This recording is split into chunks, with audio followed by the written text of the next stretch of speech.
Hello viewers, আসসালামু আলাইকুম। আজকে আমরা আলোচনা করব ষষ্ঠ শ্রেণীর 3.3-এর 10 এবং 11 নম্বর সমস্যা নিয়ে। তো আমরা শুরু করি। 10 নম্বরে বলা হয়েছে বিয়োগফল নির্ণয় করো। বিয়োগফল নির্ণয় করতে বলেছে।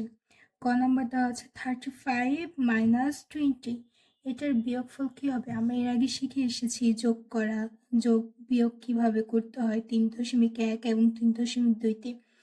তো এখানে দেখো 35 থেকে 20 গেলে কত থাকে? 35 থেকে 20 গেলে 15 থাকে। তারপর 72 থেকে 19 গেলে কত থাকে? 72 থেকে 19। এখানে দেখো বড় সংখ্যার আগে মাইনাস আছে। আমি বলেছিলাম বড় সংখ্যার আগে মাইনাস থাকলে অলওয়েজ মাইনাস চিহ্ন হবে, আর মাইনাস করার পর কত থাকে? 18 থাকে। তারপর দেখো এখানে -15 মাইনাস গুণ -18। এখানে আমরা এর আগে শিখেছিলাম -15 থাকবে, তারপর মাইনাস মাইনাস গুণ করলে প্লাস হবে, +18 ইকুয়াল টু -15 + 18। এটা বিয়োগ করলে কত হবে? 3। পরেরটা সেম একইভাবে দেওয়া আছে -20, তারপর হচ্ছে -30। আমরা জানি কি দুইটা মাইনাস থাকলে যোগ হবে, কিন্তু চিহ্ন মাইনাস থাকবে। তাহলে 20 আর 30 যোগ করলে কত হয়?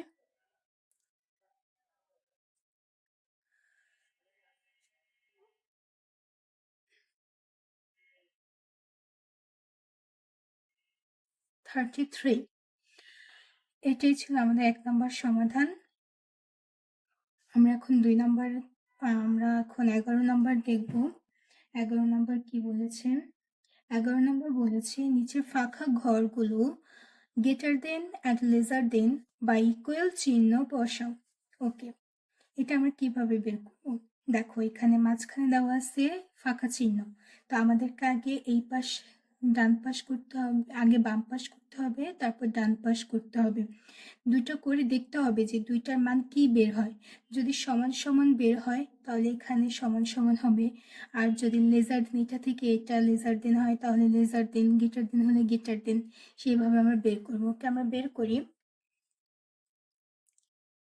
এখন -3 প্লাস -6, বাম পাশে কি আছে? -3 প্লাস -6।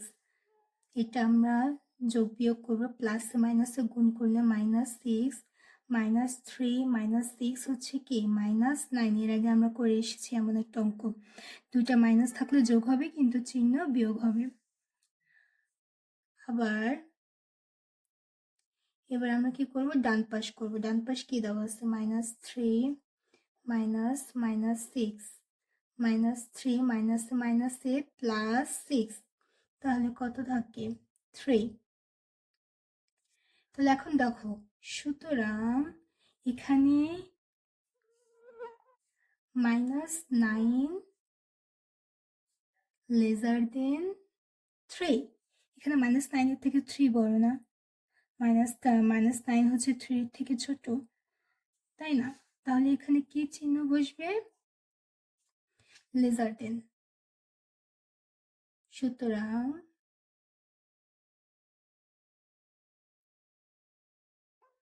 -3 প্লাস -6 লেজার দেন -3 -6, এটাই হচ্ছে অ্যান্সার।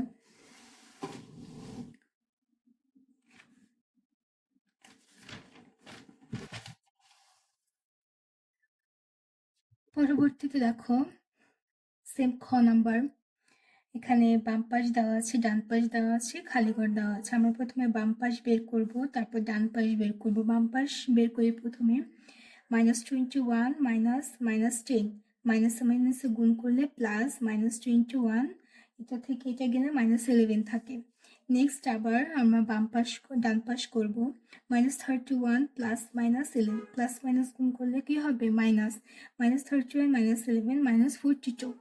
সেম ভাবে এখানে দেখো, এখানে -1 থেকে গ্রেটার দেন কি? -42 টু, তাই না?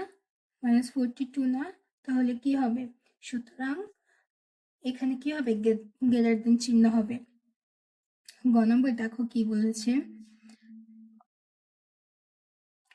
গ নম্বর বলেছে 45 মাইনাস সেম ভাবে আমাদের বের করতে হবে। মাঝখানে খালি ঘরটা পূরণ করতে হবে। আমরা প্রথমে বাম পাশ বের করব। মাইনাসে মাইনাসে প্লাস 45, মাইনাসে মাইনাসে প্লাস 11, ওকে 56 বের হয়। তারপর ডান পাশ হচ্ছে 57 প্লাস মাইনাসে 4, 53 বের হয়। তারপর এটা কি হবে? Greater than. তাহলে চিহ্ন কি হবে? Greater than. যেহেতু এটা থেকে এটা বড়, তুমি লেজার দিনও দিতে পারো। এই ক্ষেত্রে উল্টোটা হবে। আর যেহেতু এখানে 56 ফার্স্টে আছে, একটা কথা সবসময় মনে রাখবে, ফার্স্টে যে চিহ্নটা থাকবে সেটা অলওয়েজ ফার্স্টে লিখবা। তারপর হচ্ছে লেজার দিতে হবে না গেটার দিতে হবে, সেই অনুযায়ী তোমাকে চিহ্ন বসাতে হবে। কিন্তু কখনো তুমি পরেরটা ফার্স্টে বসাতে পারবা না। লাইক 53, 56 এভাবে বসাতে পারবে না, কারণ 53 হচ্ছে পরে, আমরা পরে বের করেছি। 56 আমরা আগে বের করেছি। আগে অলওয়েজ কি বের করবো? বাম পাশ বের করব। সো এটা লিখতে পারবো না আমরা। আমরা আগে বাম পাশ বের করবো, আগে বাম পাশে যে উত্তরটা আসবে সেটা আমাদের লিখতে হবে। লাস্টের অঙ্কটা হচ্ছে কি, -25 মাইনাস 42 খালি ঘর -42 -25, ওকে। তাহলে আমরা প্রথমে বাম পাশ বের করলাম, মাইনাসে মাইনাসে প্লাস, তারপর -17 আসে। তারপর ডান পাশ বের করলাম, -42 -25, ওকে, -70। দেখো এখানেও সেম আসছে, গ্রেটার দেন আসছে। সো সুতরাং এখানে গ্রেটার দেন হবে, এটাই অ্যান্সার। তো 11, 10 আর 11 নম্বর অঙ্কগুলো প্রায় সেমই। 12 নম্বরও তোমরা পারবা যদি করে দিই। সো নেক্সট ক্লাসে আমরা 12 এবং 13 নম্বর অঙ্কটা দেখব। তো আজকের জন্য এতটুকুই। সবাই ভালো থাকবে। আল্লাহ হাফিজ।